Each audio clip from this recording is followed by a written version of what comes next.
नमस्कार, मी देवयानी. स्वागत आहे तुमचं स्वाद महादेव या कुकिंग चॅनलवर. मी आज तुम्हाला रवा आणि टमाट्यापासून छान असे पापडची पद्धत दाखवणार आहे आणि करायला अतिशय सोपे आणि खाण्यासाठी तर अतिशय चविष्ट असतात. मी इथे लाल लाल टमाटे घेतलेले आहे. वजनी प्रमाणात ते अर्धा किलो आहे. ते स्वच्छ पाण्याने धुवून घ्यायचे आणि ते आता कुकरच्या डब्यामध्ये काढून घेतले. सर्व टमाटे स्वच्छ धुवून झाल्यानंतर त्यासोबतच मी इथे 2 लसणाच्या पाकळ्याही स्वच्छ धुवून घेतल्या.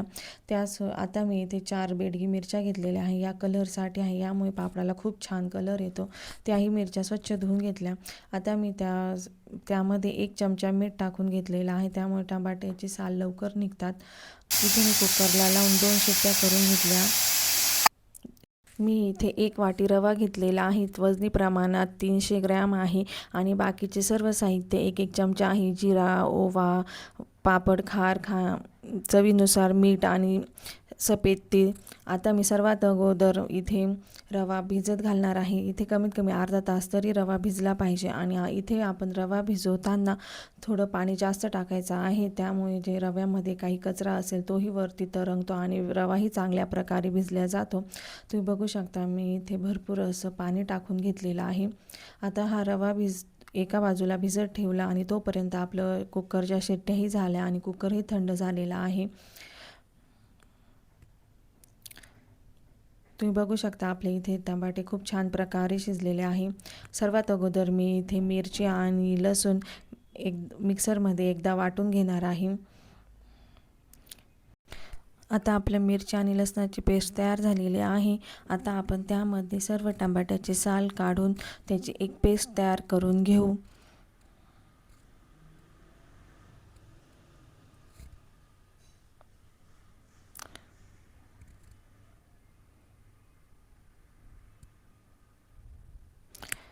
तुम्ही बघू शकता आपली अशी फाईन अशी पेस्ट तयार झालेली आहे. आता आपण ज्या वाटीने रवा मोजून घेतला होता त्याच वाटीने आता आपण ती टमाट्याची पेस्ट मोजून घेऊ. इथे ती टमाट्याची पेस्ट 1.5 वाटी भरलेली आहे. आता त्याच भांड्यामध्ये थोडंसं गरम पाणी टाकून आपण ते भांडं धुवून ते पाणी मोजून घेणार आहोत. इथे 2 वाटी पाणी झालेलं आहे टमाट्याच आणि त्याचं आता ही 3री वाटी. अशा प्रकारे मी यामध्ये 7 वाट्या पाणी टाकलेलं आहे. आपल्याला आवश्यक असल्यास आपण परतही पाणी ॲड करू शकतो. मी इथे पाणी बाजूला गरम करून घेतलं होतं आणि आपण रवाही भिजत घातलेला होता, त्यामुळे आपल्याला 7 वाटी पाणी सफिशियंट आहे. जर वाटलं तर आपण मधून परत थोडंसं गरम पाणी त्यामध्ये ॲड करू शकतो. तुम्ही बघू शकता आपला रवाही छान प्रकारे भिजलेला आहे. यामध्ये मी आता सफेद तीळ, ओवा, जिरे, पापड खार, मीठ हे सर्व साहित्य त्यामध्ये टाकून घेते.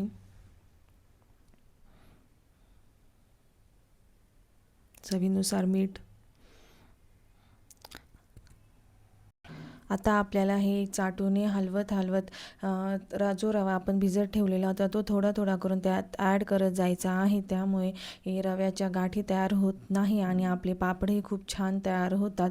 तुम्ही बघू शकता मी थोडं थोडं करून इथे सर्व रवा ॲड केलेला आहे आणि चाटूने व्यवस्थित सर्व मिक्स करत आहे. त्यामुळे आपली त्यामध्ये एकही गाठ तयार झालेली नाही. गाठ तयार झाल्यास आपण ती चाटूच्या साहाय्याने व्यवस्थित फोडूनही घेऊ शकतो. तुम्ही बघू शकता इथे मी थोडंसं पाणी ॲड केलेलं आहे. तरी मी इथे परत अर्धा वाटी पाणी ॲड केलं होतं, म्हणजे इथे आपल्याला टोटल 7.5 वाटी पाणी लागलेलं आहे आणि रवाही पातळसर भिजलेला होता. आता इथे मी 15 ते 20 मिनटं चांगली वाफ काढून घेतल्यानंतर पापड वाळत टाकत आहे. तुम्ही बघू शकता आपले किती छान प्रकारे पापडाला कलरही आलेला आहे आणि वाफही खूप छान प्रकारे आलेली होती. आता अशा प्रकारे मी सर्व पापड वाळत घालणार आहे. हे सर्व पापड मी आता 2 ते 3 दिवस कडकडीत उन्हामध्ये वाळून घेणार आहे. आणि आता हे पापड मी थोडेसे मोठ्या साईजमध्ये केलेले आहे. तुम्ही या पापडाची छोटीही साईज ठेवू शकता, पण मला मोठ्या साईजमध्ये पापड आवडतात, त्यामुळे मी मोठ्या साईजमध्ये हे पापड केलेले आहे. हे पापड आपले 35 ते 40 झालेले आहे. तुम्ही जर ह्या पापडांची साईज छोटे ठेवले असते तर 70 ते 80 पापड आरामशीर झाले असते. आणि तुम्ही बघू शकता कलरही खूप छान प्रकारे आलेला आहे. आता हे पापड आपले वाळल्यानंतर तुम्ही बघू शकता कलर छान आलेला आहे. पापड हे काचेसारखे हे पातळसर झालेले आहेत. तुम्ही माझ्या पद्धतीने पापड नक्की ट्राय करा. खूप छान होतात आणि चवीलाही खूप छान लागतात. मी आता तुम्हाला 2-3 पापड तळून दाखवते. खूप छान प्रकारे फुललेले आहे. तुम्ही बघू शकता मी आता तेल गरम करून ते पापड तळत आहे. तेलही कडकडीत तापल्यानंतर पापड त्यामध्ये टाकायचं आहे. किती छान प्रकारे फुललेले आहे पापड. मी तुम्हाला अजून 1-2 पापड तळून दाखवते.